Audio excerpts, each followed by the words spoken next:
And welcome everyone to another edition of the EWA podcast. I am your host, Craig. And tonight's podcast is brought to you by the energy drink Reign in 6 great flavors. And while they don't officially sponsor us, I am looking for a sponsorship deal. Because unlike Dylan, I don't ask for handouts. I try and go and get them myself. Reign, please sponsor me so I can buy marijuana joints for my birthday. Anyways, here tonight, 39th edition of the EWA podcast. Got a very special one in store. Got my good friend and EWA legend John on with me, and John told me before we started recording this that John wanted to do the video podcast, and I gotta tell you, we tested the equipment, we tested the stuff, and you know, I got to see John, and I am honored to get to bring you this and show you. And I know this is the only reason that this video is going to have views, because the elusive John is finally going to be out there for the world to see. So without further ado, John, hello, you are live. John? Hi. Hello? Can you see me? No, but when we were testing it, you were sitting there, and now it looks like there's some sort of action figure or toy there or something. No, that's me. Oh, that's you. That's me, yeah. Can't you see my mouth moving? No, but you know what? That's okay. John, welcome to the EWA podcast. It has been a long time since you've been on, you know that? Yeah, I was going to say, probably, what was it, EWA podcast number 12 or something, I think we did? I think you came on around early 20s, maybe I could be wrong on that, but It wasn't one of my favorite ones. We stumbled a lot on that one, but you know, they can't all be home runs. But 39, no. We've come a long way, John. 39 EWA podcast. That's kind of crazy, really. And you know, the hash pipe report's got to be getting up there too, because that's been going on for about 3 years or so, hasn't it? Well, yeah, the hash pipe report, but then if you factor in the bagpipe report before it as well, I mean, we've probably done more shows than you, I'd say. Yeah.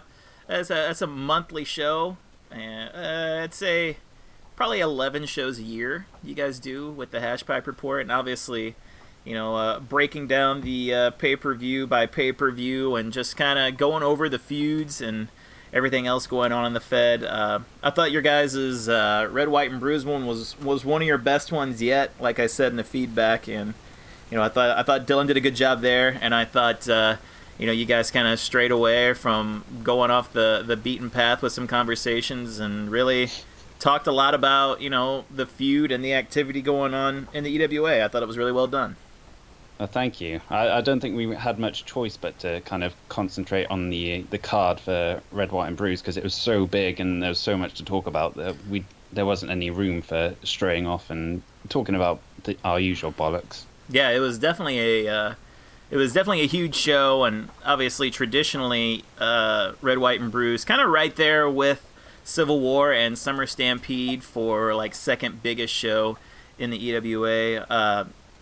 Night of the Living Damned, or whatever the October pay-per-view is called, like the last couple years, it's really made some headway as a big-time pay-per-view for the EWA as well. Yeah. All Hallows Evil, I think. Yeah, All Hallows Evil. One. Yeah, that's what it's called. Listen, I don't have the card in front of me, okay? Like I go into this thing blind, but yeah, All Hallows Evo has been rather big show for the EWA the last couple years. But obviously coming out of Red, White, and Bruised, you and I picking up, I would say, 2 of the bigger victories there at the show, and Pete Dunne, a character that you started. When did you start Pete Dunne? Late February, I believe it was. Okay, yeah, it was this year, so. That's what I thought. Yeah, so right before Civil War, you started with Pete Dunne. You've had a long tenure here in the EWA. You've had a vast array of characters. Pete Dunne is... Would you say Pete is more of a return to the traditional character for you? Oh, for sure, yeah. I mean, for the last few years, really, I've been doing, I'd say, niche characters. Like when I retired with Steve Corino, who was obviously the main character I had for many years, the next guy I picked up, I believe, was Kane, which was basically trying to just kind of scrub out the bad taste of Community Kane and all the random gimmicks that he was given for that, and try and turn him into a bit of a monster again. Mm. But that was also like really, it kind of built up its own mythology about it, and it was a bit too isolated a character, so it was never really serious in the like traditional sense of like chasing titles or anything like that. Yeah. And then obviously there was like Santino and Damien Sandow and Carmella, which I mean, you know, I did have some pretty decent success with them and won some titles here and there, but for the most part they were just sort of joke characters who, you know, I wasn't taking particularly seriously. Well, there you go. If you've suffered a loss to Santino in the last couple of years, just know John doesn't really give a shit and wasn't even trying. So now you had a modicum of success on Santino, certainly more than you had on Kane. Talk about, you know, it's kind of like not the hot topic right now, but certainly something that has come to light in the last few months or so. But having the almost like a comic relief character, a not so serious character. Talk about your foray with Santino, even up to now, and the stuff you're doing with him now, and how a different change of pace that was for you. So for me personally, like a lot of the stuff I was doing, like say back in the day with Steve Corino, was just so heavy and so kind of depressing for him as a character that it almost depressed me as well. Yeah, you put him through a lot of shit. Like yeah. all memes aside, you really put Steve Corino through hell. Absolutely. Like the amount of shit that he had to go through over the years, it's a wonder he hasn't killed himself at this point. Yeah. But that's why you kind of need some sort of I think anyway, like comedy character, or just not even comedy, but one that's a bit less serious that you can just have a bit of fun with, not really care about results and stuff, and just more than anything, just write to amuse yourself. Because you know, if other people like it, that's awesome. But if it's something that just, you know, takes the load off and is fun to write, then that's surely good for you as a writer as well. Yeah, and you know, it's, as someone who has delved into the comedy stuff with the Bagwells and stuff, man, sometimes writing their stuff is almost exponentially harder than writing like your serious character stuff. Yeah. Like That's the problem with it, though. You can end up putting too much pressure on yourself almost to kind of make it come across as too fun, or you know, keep up the good vibes and stuff. Yeah, and you know, I talked to Newt after Civil War, and it was kind of like, and obviously this is a podcast about you, so I apologize, but it was kind of like depressing and awesome at the same time, because he was like, I really thought your Buff Bagwell stuff was like really, really great this week, and I was like, yeah, but like I won with Marty, so like had like this weird like am I good with Buff Bagwell? Like, am I not? Like, it's kind of like I want to try with Buff, and you know, you happen to, like I said, you won Civil War with Santino, so I can't even imagine how like the clamps would be turned up in that situation where you're like, okay, like what do I continue doing? What got him here, or do I need to like put him in like this serious situation, or do I just keep doing like hijinks stuff? You know, like, have you had to deal with that in the past with Santino?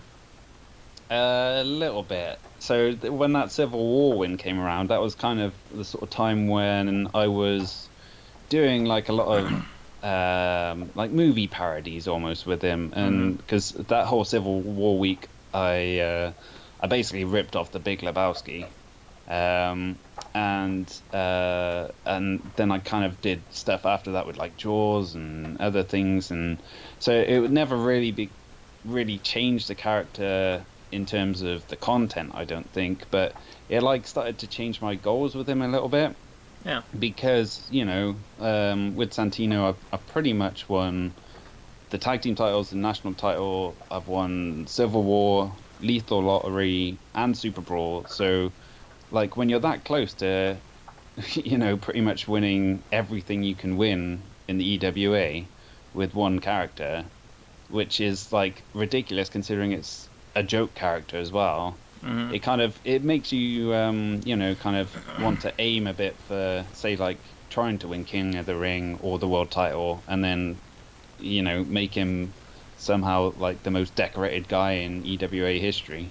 Yeah, but you had the misfortune of, I believe, running into Brock Lesnar. But I also think that Santino world title loss was the month after Civil War, and you lost it in a, what was that? Or it's like, wasn't there like two world title matches that night or something? Or was it triple threat?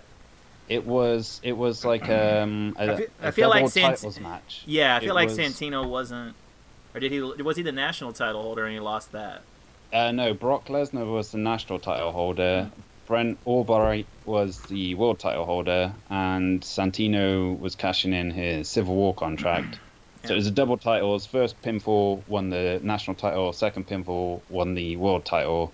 But he had some issues that week and wasn't able to role play, so it ended up just being like a straight up match between Santino and Brent Albright. So I believe Santino picked up the first fall, and well, he must have done to walk out with the national title. But yeah, and then Albright beat him to retain the world title.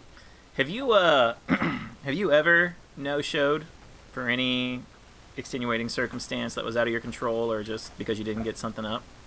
Well, I was thinking about this not too long ago, and I'm struggling to remember a time when I've no-showed, which probably doesn't reflect particularly well on my social life. But no, I'm fairly certain that I've always role-played if I'm booked for a match. Yeah, I have one time, not that you're asking me back, but one time, 2016 King of the Ring first round, Curtis Axel. Like, I hadn't role-played with him in months, and Newt put him in the King of the Ring tournament, and I was just kind of done, I was just kind of waiting back for Super Brawl, because it was late October, early November, and I was going to get one up that week and just didn't. And that's the only time I've ever no-showed for a match. I mean, that's still pretty good, though, in all the years that you've been here. Oh, God. Think about, like, all the matches and role plays that we've written. So, and, it's not that... I don't know, I'm like you. I don't wear the no-showing as, like, a badge of honor or whatever, but I feel, one, I don't know about you, but, like, one, I'm hyper-competitive, especially whenever it comes to this stuff. But two, like, I feel like I owe it to my opponent. Even if they're no-showing, I'm like, I said I was going to do this. I don't want you to just get this for nothing. I'm going to, like, I have to get this up, one for me and one for my opponent. Is that how you feel? Yeah, definitely. Because, as not just for the opponent as well, but for Newt, who's, like, got to write the matches and stuff, and you feel like, if we're booked, there should be some sort of effort put forward towards it, even if it's like some token effort. At least it's something. Yeah, it's. I like it. Like I just like I said, I'm hyper competitive, and I just like winning. And you and I are guys who have had our fair share of success in the EWA, and maybe that's why when it comes to guys like us, it makes.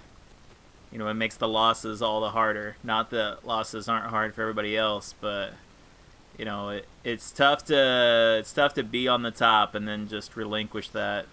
I felt the same way when we lost to Cuz back in February for our tag team match, and I felt like we weren't clicking and we weren't doing our best work, and our role plays that week might have been a bit contrived and hokey now that I look back, but.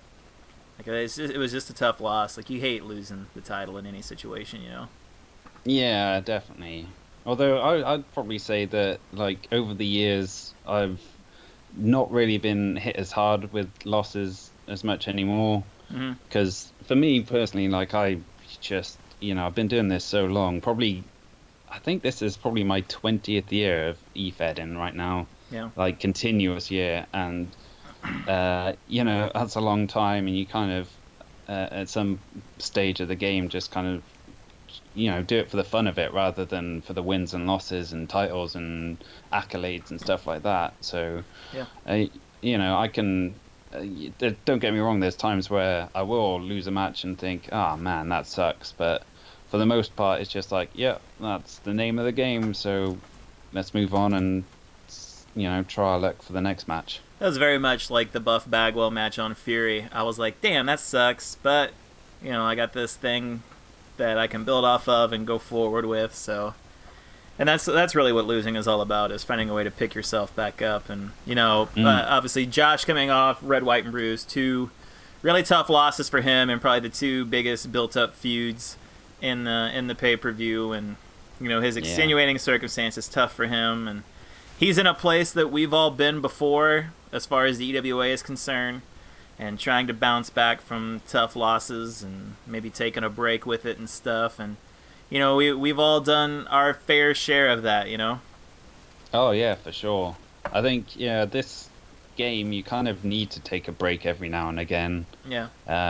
Which is, why it kind of amazes me that Newt has been going so solidly, like, running the show for the last, 8 years solid or something like that. So, like, to do that is insane, week after week, show after show.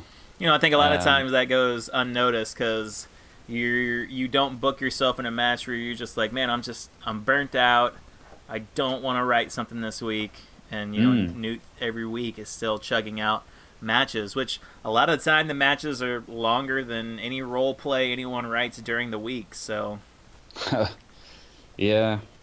But that's all credit to him, though. I mean, like you say, we have the ability to take breaks every now and again, whereas he doesn't. So, yeah, fair play.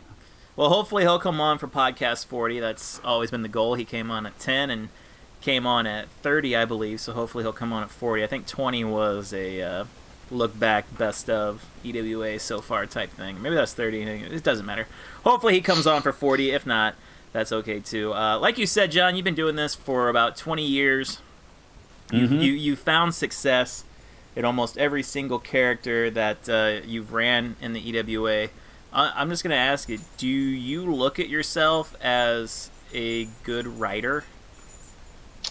That's a tricky question, because I think in the context of like e-feds and stuff, I think I'm pretty decent, but I don't think it would transfer well into, real writing, like writing a novel or like a screenplay or whatever. I'm not sure I've got like the skills or the talent to kind of make that leap. Yeah. Maybe that's just like a confidence issue more than anything else. I don't know. Well, they're definitely different beasts entirely. Like, they are not the same thing, and what we're doing is such a niche writing unique thing that I'm sure it has like its adjacencies to other things, but it's definitely not a direct translation to being good at other stuff. Yeah, definitely not. What would you say? Go ahead. I was just going to say that was kind of always my dream as well. Like, coming out of university, I did a degree in English language with creative writing as my minor. And yeah, like the intention was always that, hey, once I've got this degree, I'll like sit down and write, a novel or a screenplay or something, and it kind of just never materialized. I don't know if that's because I spent so much time e-fedding, or I turned to e-fedding because I couldn't do it. But either way, like it never really panned out like that. So well, there's still time. And like I said, it's a hard jump to make, and I know Corey has done some writing on like the novel side and professional side, but it's. I think we've all had that goal at one time or the other. So, it's just a matter of following through. It's not easy, that's for sure. Writing is such a lost art. Doesn't it feel like writing is just, and reading to a lesser degree, but just people don't write anymore, Whenever I tell people that I write, whether it be for fun or this or whatever, like, it's just, I feel like I never hear anybody say, yeah, I write stuff. You know what I mean? Yeah, definitely. And well, I guess like the whole process of writing as well is really tough. Like, the amount of times I sit in front of my laptop and like type away at something, and then sort of stop and go back and read what I've written, and just like hated it. Mm-hmm. And I had to go back and sort of re-edit it like about 50 different times before it's even remotely close to something that, I'd want people to read. You get into those situations, you think, man, if this is so hard, then like, why am I doing this in a way, What do you, as far as the EWA goes and role playing in general, what do you think some of your strengths are as a writer? I'd like to say dialogue. Yeah. Like I think I can give characters like unique voices and stuff, and hopefully make them, bounce off each other. And but aside from that, though, I don't know, because like a lot of the kind of stories I tell are pretty much just rip-offs of stuff I see in TV or movies or books or whatever. So like I'm not sure how much of it is my own original ideas, but I try. I mean, I think it's original to a point. Like, it's okay to take inspiration from stuff and kind of tweak it. And I think that's what, you do a lot with your stuff. Obviously, we're going to write about and write similar to the things that we like a lot. Mm-hmm. And, obviously Big Lebowski has been a huge thing for you. And, the two characters by Buscemi and Goodman wind up in a lot of your role plays in the past. So, it's one of those things where you just kind of draw the inspiration from wherever you deem it, and it's tough for me because or not me, but like tough for people in general, especially if like you like enjoy like Game of Thrones and shit. Like you can't write that kind of stuff and like the phrase or turn of a role play, Yeah. Although, like, even saying that, who is it? I don't know. I've never said it out loud, but Z or Z. Yeah. I'm not sure how we say it over here. But that guy who's just showed up, who's doing the Blood Diamond Exchange, is doing some pretty far out there stuff at the moment, which is like a joy to read because it is so unique and out there. That it works in its own sort of little universe outside of the EWA bubble, I think. So it shows that you can do sort of stuff which is, influenced by things that not, professional wrestling or, standard TV or movies or whatever, but it is a bit more difficult to kind of do it and do it well. Yeah. Let's kind of change gears a bit. Not that I don't like talking about Zed, but maybe he'll come on the podcast someday soon. Let's talk about your writing process, and more specifically, not with role plays in general, but with your Ross report. And while it might seem like you're just doing a breakdown of the show, segment and match by segment by match, talk about what goes into building that Ross report after Slam goes up every week. Well, first of all, I fucking hate doing the Ross report. There you go, folks. That hard-hitting journalism right here on the EWA podcast. It is the bane of my existence. Really? Like, yeah, man. It's the only reason I'm still doing it is because I get like good positive feedback from it, and like people seem to enjoy it, and I think it's like a good sort of advert for the Fed as well. So, I tweet the link out every week, and it's something that guests can read on the board. So, it's got its pluses definitely, but man, it is such a ball ache to sit down and go through the entire show and try and find some new and interesting way of writing about stuff, which isn't like a reflection on the actual content of Slam or anything. It's just I've been doing this Ross report for the last 18 months, probably, maybe even a bit longer, and yeah, it's just it's pretty tough going.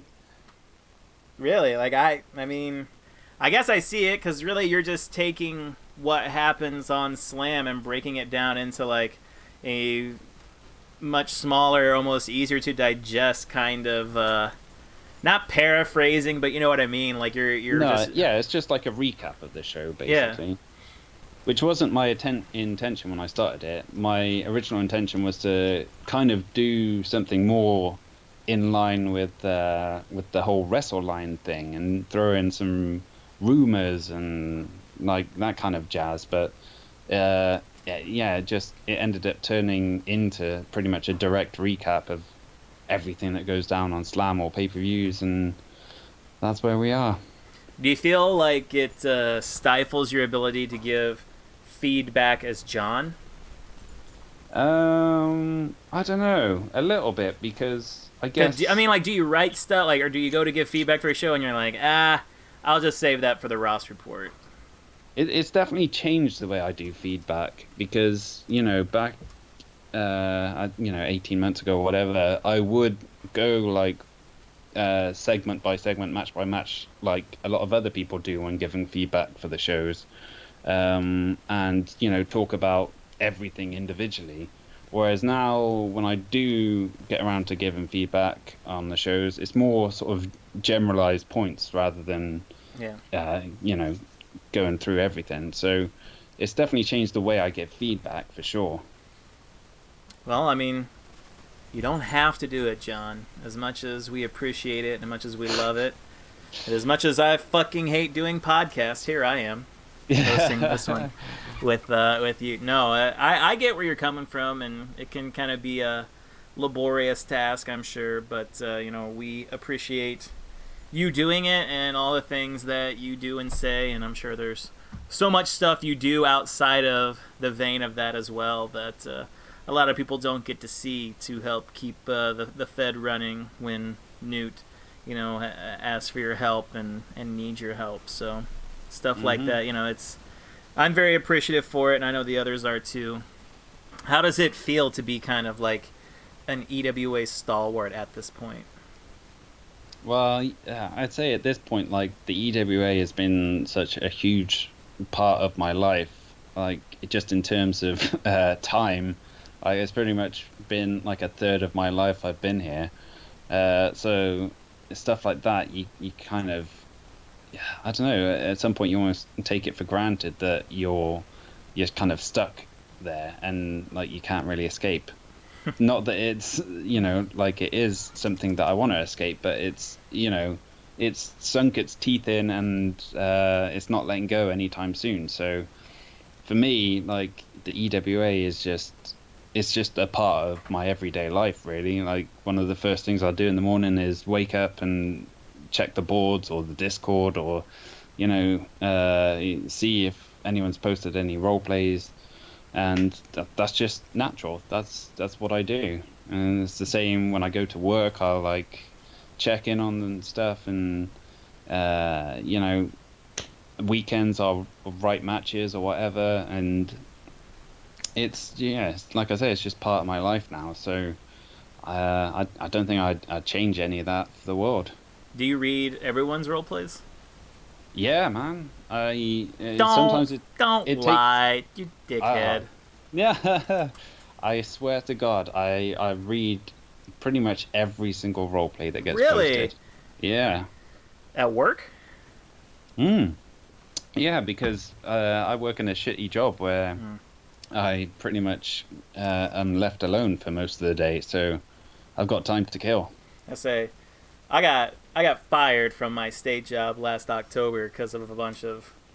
They said it was my internet history, which was not shady. It wasn't I was looking up porn or anything like that, but I mean, I would kill time at work by doing shit in the EWA and watching OSOW review on YouTube and stuff, and they wound up canning me for that, and they said I was running my escape room business there. But yeah, I did a lot of... I can't do it now.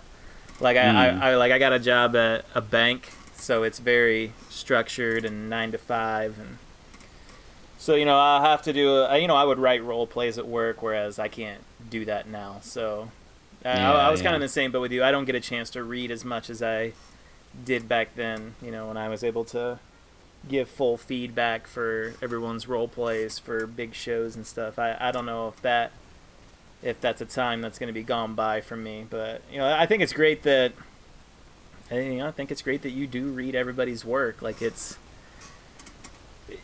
It's something that we talk about it almost ad nauseum on the other podcasts and on the forums and stuff, but it just feels like sometimes we just write this stuff for us, Yeah, it's nice to know that people are reading it. Yeah, because we don't always get feedback from Newt. The feedback we get from Newt is usually the result of the match that we're role-playing for. But, it's...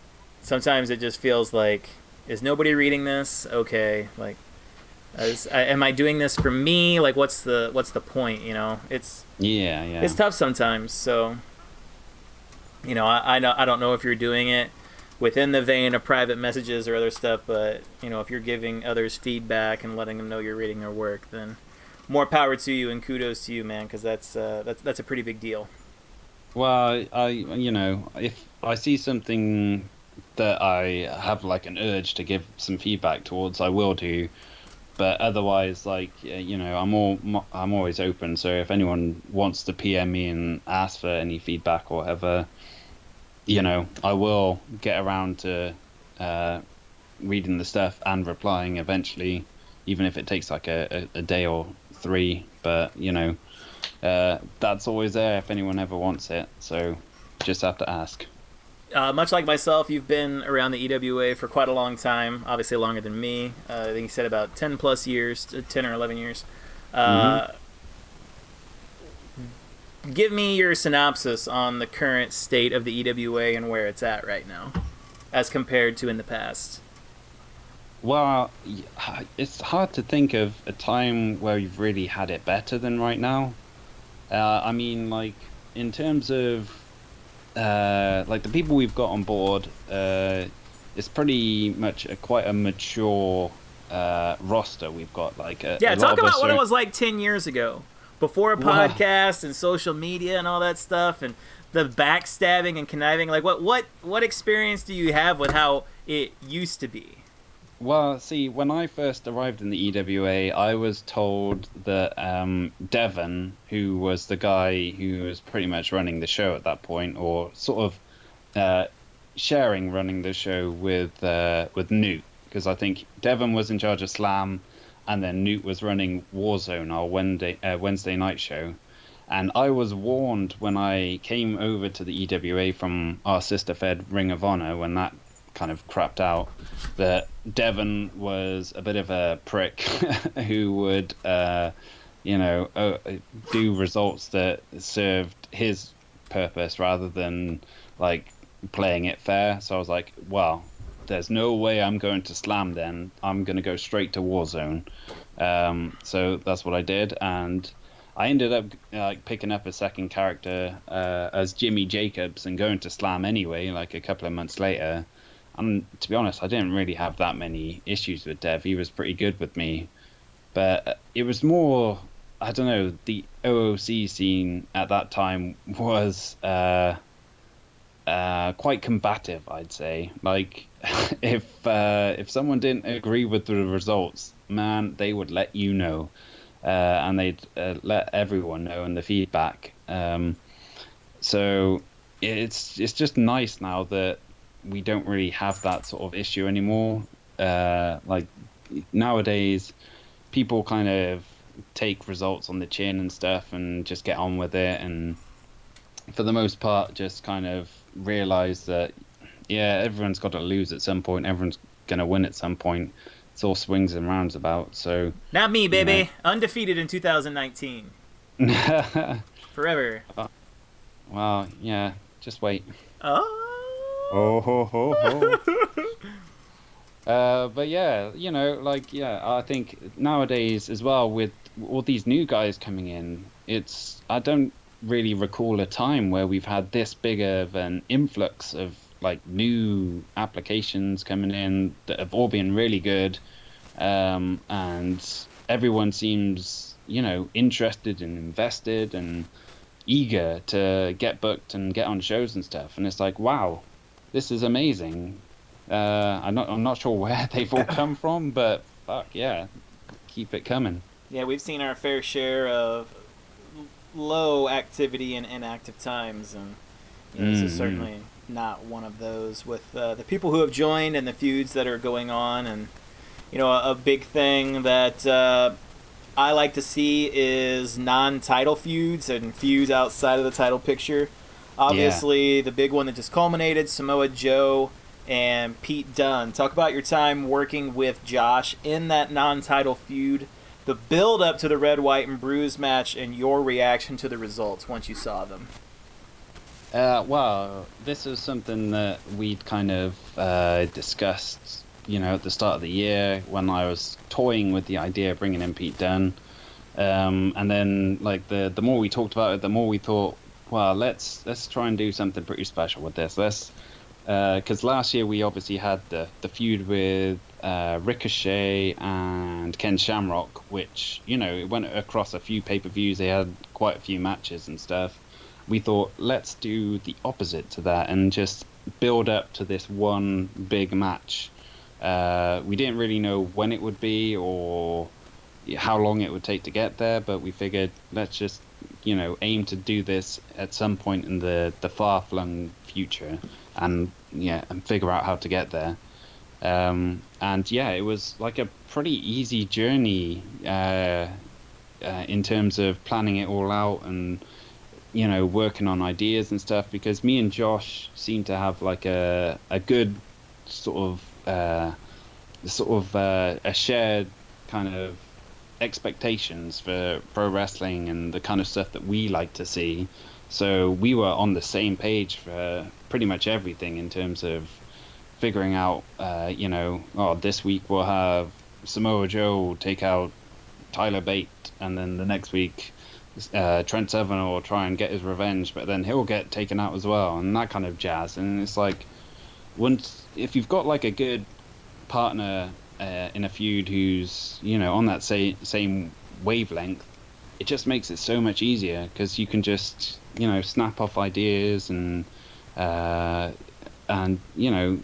build a good quality feud. So I was super happy with the build up. I was super happy with the way we managed to drag it out for 4 months without it becoming like too stale or boring or anything like that. And super surprised by the result as well, because I thought for sure Josh wasn't going to lose both matches at Red, White, and Bruised. I thought if he was going to win either one of them, well, saying that's almost like putting a disservice to his Finley. But I thought, like, I figured I'd probably end up losing because my role plays that week were almost like reactions to all the stuff that Joe was doing in his role plays with, like, going over to England and beating up Pete Dunne's trainer and then his oldest friend in the business, and then going to his parents' grave and stuff. I thought, like, my role plays, because they wouldn't exist without Josh's role plays, I figured I'm screwed here. There's no way I'm winning. So, it was like a pleasant surprise to walk out with the win.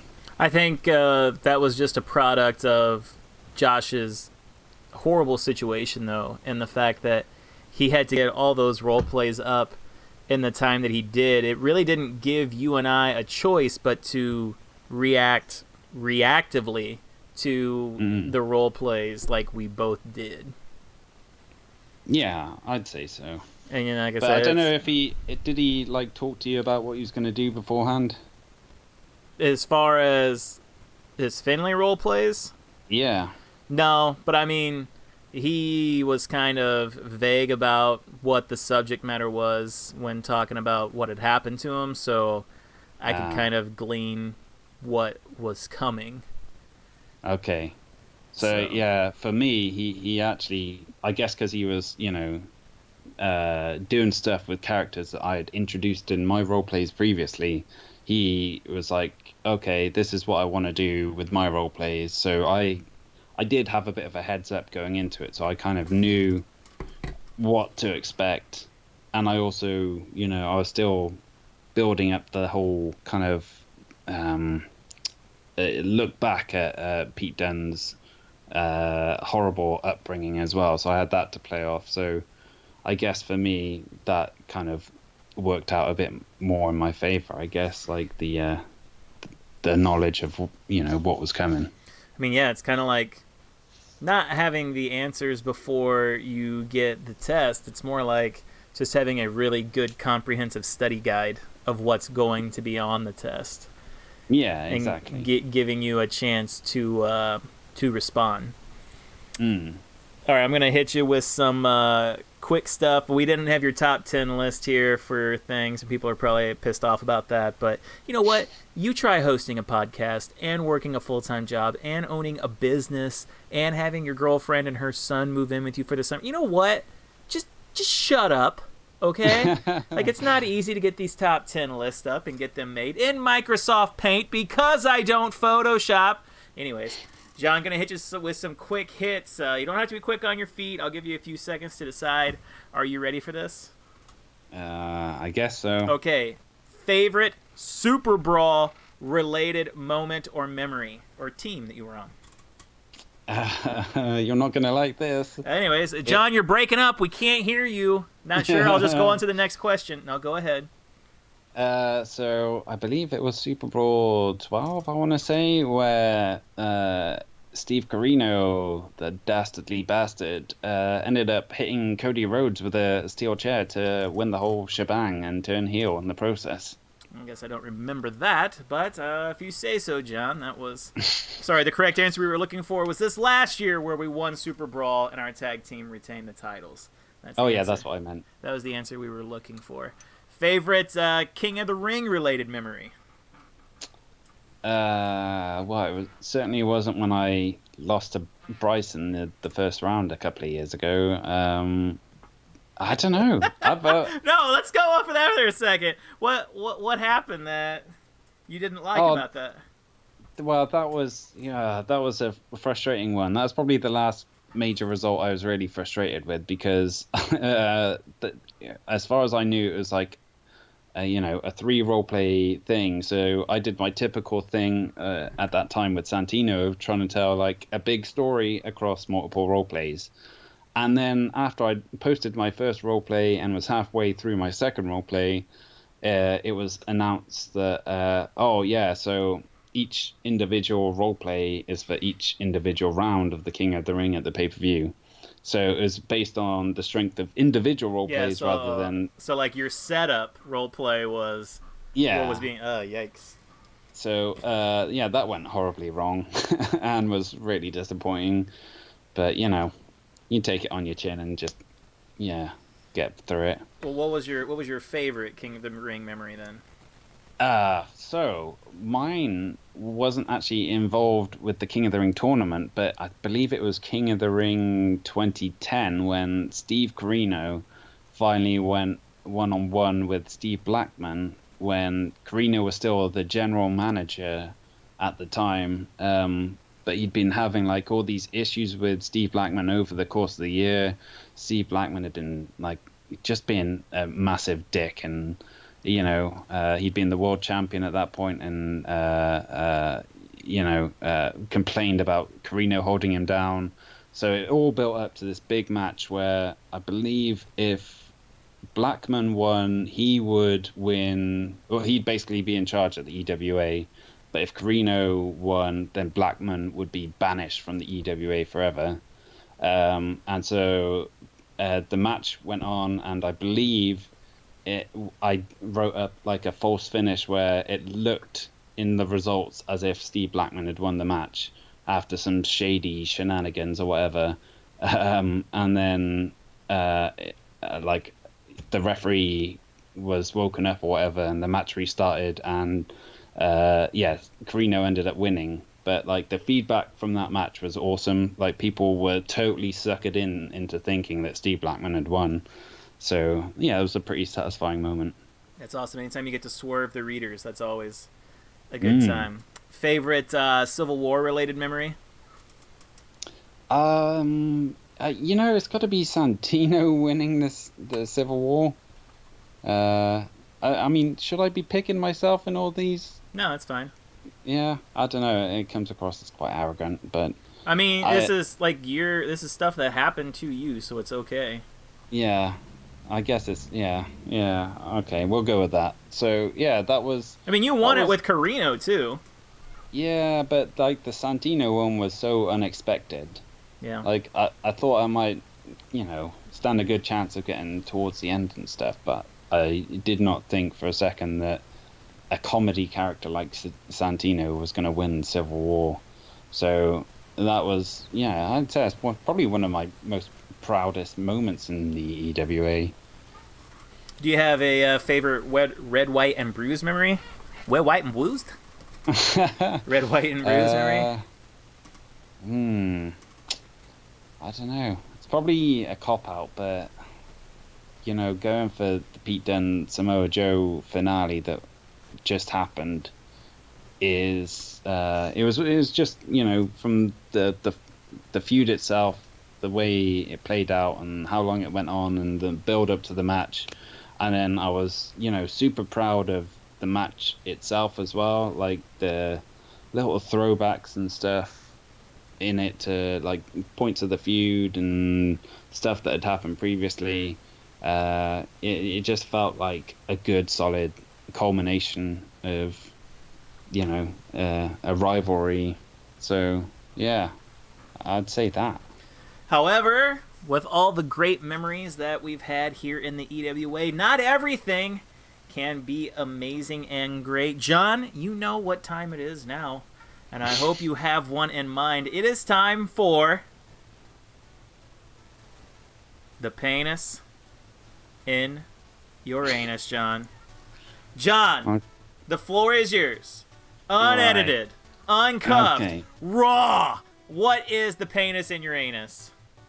Well, I was thinking about this earlier on, and I think like we're in such a good place right now as a Fed. Like there's so many positive aspects, but the only thing that kind of grinds my gears a little bit is sometimes it seems with some like feedback posts, like both slams and pay-per-views as well as for like role plays and stuff as well.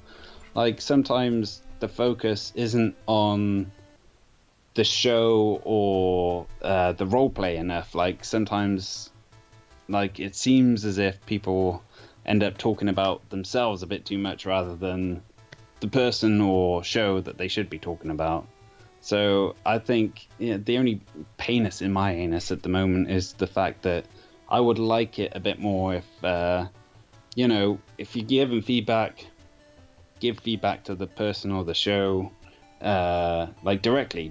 You don't have to bring up other stuff surrounding it. Just talk about the show or the person and leave it at that.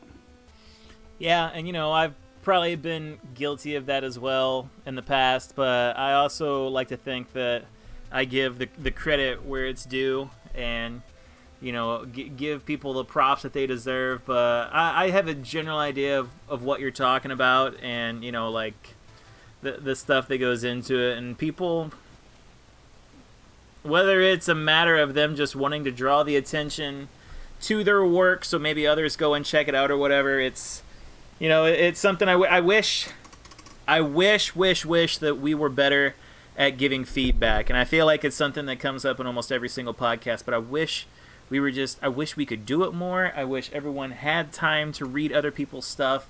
I wish, if I had one wish for the EWA, it would be that every person goes and reads just one other person's stuff during the week and just reads it. Like, we're out there, you're telling stories, you're putting your characters in these situations, and you're having them do things, and I don't know, it feels good when someone appreciates your work, and even if they don't appreciate it, and if they want to give you pointers, like, I mean, fuck, they read it, like, yeah, that's more than anybody else. Yeah, and giving the constructive criticism is always tough.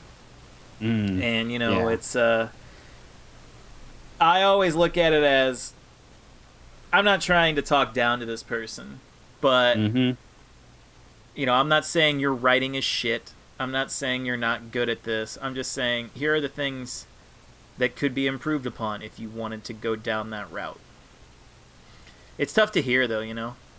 Yeah, and at the same time, you don't want to sound like a know-it-all as well. When like I know from my point of view, like I definitely don't know it all. Like there's certain things where I could point people in, a different direction to where they've gone or whatever, but it doesn't mean that my suggestion is right or more right than what they've done. It's if you do it right, I think it's kind of feedback can be a way of just like opening people's minds a bit more and making them consider different options or a different way of doing things. And like it doesn't have to be right, but it just like opens the floor and hopefully makes them think about different ways of doing it. Yeah, and then if running the escape room has taught me anything after 3 years of doing it now, it's you can lead a horse to water, but you can't make them drink, and you can tell someone, hey, don't center your role play, hey, don't do this, hey, don't do this, and if they don't give a shit or think you're just being a dick, then they're just going to keep doing it, and Well, yeah, it was kind of the whole Charles situation. Like, God bless Charles. I do love Charles, but man, you kind of give him all these pointers and stuff and try and help him out, and he ignored them and kept doing what he was doing. Yeah, when it came to feedback with Charles, it was very much, hey, I'd like some feedback, but only if it's positive feedback. Mm-hmm. Yeah. Like, I don't want to hear your criticism. I don't want to hear, you bashing stuff. I just want to hear you tell me that it's really good. And it just never was really good. So, it was tough for us to be put in that kind of situation with him. And, I've strayed from talking about Charles on the podcast, and maybe if Newt decides to come on, he and I can have a conversation about him that can be a little more candid and out there. But it was just a matter of, you can lead a horse to water, Mm-hmm. Yeah, definitely. And that's kind of, we all went through our growing pains. My early Cody Rhodes stuff is terrible. I was actually just reading the stuff I had written within the first 6 months of being in the Fed, like last week, and I was like, holy shit, like you were not good. Like this was bad. Like you could see pieces of it were there, like there were pieces of it. Was that around the time when Cody was still a movie star and he'd been cast in the Justice League? Justice League, as the Flash. Yeah, that was exactly around that time that I was reading that stuff. I read a role play where Cody was taking on Ryback, who was controlled by Ed. I'm almost positive, and Cody took a starving Ethiopian kid to Golden Corral and was making fun of Feed Me More, and he fed the kid until the kid puked everywhere, and he was like, and Cody was like, Feed Me More doesn't seem like quite the good catchphrase now, does it, Ryback? And it was like, what? Like I wrote that. That was like 7 years ago. I wrote that and thought it was funny or good. Like I literally wrote that. So we've all been through our growing pains. It's tough. Who are some guys though that you're looking at that are kind of on the cusp and you think might take the next step here in the next few months to year? Oh, geez, that's a tough one, because with this new influx of talent, it seems like we're so loaded with potential guys who could jump up the card and start challenging for titles, which isn't a bad thing in itself, because it's always good to see new guys in the national title scene or the world title scene especially. So I don't know, I'd say just from the early goings of his stuff, like I'm a big fan of Zed and the BDE. I'm liking the stuff that Drew's doing at the moment as well with Brian Kendrick, which is more sort of graphic based role playing, which is like a really kind of interesting twist on things. I think his first role play was sort of like a diary entry, whereas the latest one was more like text, phone conversations and stuff. So that kind of thing, it excites me because it's something new and different and unique as well. So I like that kind of situation, you think hopefully it will take him far because he's doing something that no one else is. But it's tough to sustain, I think, too. Yeah, I guess, yeah. With I'll that be interested to see how he situation- adapts as he goes on, because you can't just do fake text based Mm. and journal entries for ever. So No, it will get old like pretty quickly if he yeah, does the same you thing. get tired of doing it too. Like I've done Yeah, my yeah. fair share of fake tweets and shit like that. So But I think he said he's like a graphic designer in oh real yeah, life, yeah, so yeah, yeah. I'm sure he's got plenty of ideas to kind of keep going and make it fun and different like every time. So yeah, I'm looking forward to that. All right, how about this one? Not characters, but actual people. Who are three of your people, like your favorite writers that you enjoy reading? Well, I mean, Dylan's got to be number one because I've been reading like BWO and before that like Job Squad role plays pretty much since I've been in the EWA, and they've always been my favorite thing for just the humor involved and the ridiculous. So saying that though, they've gone now, so I guess I should probably take him off the list. I don't know. I mean yourself. I'm a big fan of like what you did with Marty at Red, White, and Bruised was like ingenious in a way because it was completely different to what I guess like most people would have expected you to do. And yeah, it was sort of, I think I described it as the anti-Josh or anti-Finley role plays in a way, because you kind of took what he was doing and then did the exact opposite, but in such a good way that it kind of undermined his stuff in a way. So that was really cool. And yeah, I don't know. I'd go for Zed again. Like I feel like I keep talking him up too much in this podcast, but like I'm such a huge fan of the whole pirate gimmick and his handle on Prince Nana and shrimp cocktails and stuff like that. And it's like, yeah, this is awesome. This is right up my tree.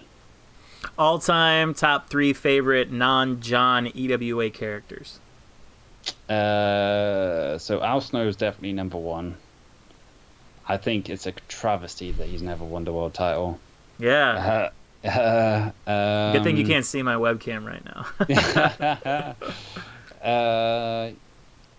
Yeah, I'd give a shout out to Val Venus as well. I think Brett's Val Venus was so good and so grounded and so easily relatable.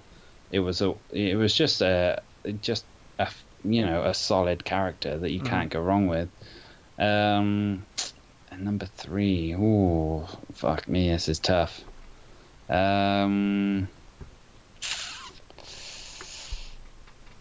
Oh, fuck. You know what? I'm gonna go for Steve's Christian, which he I think he's had like a lot of abuse over the years, but I've always had a soft spot as for Christian in real life. Like he's probably one of my favorite wrestlers ever.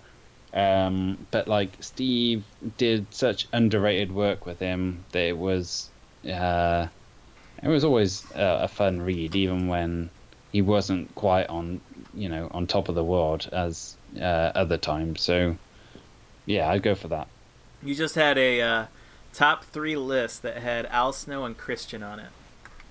Yeah, man, I know nothing about the EWA. How long have you been here? What the hell?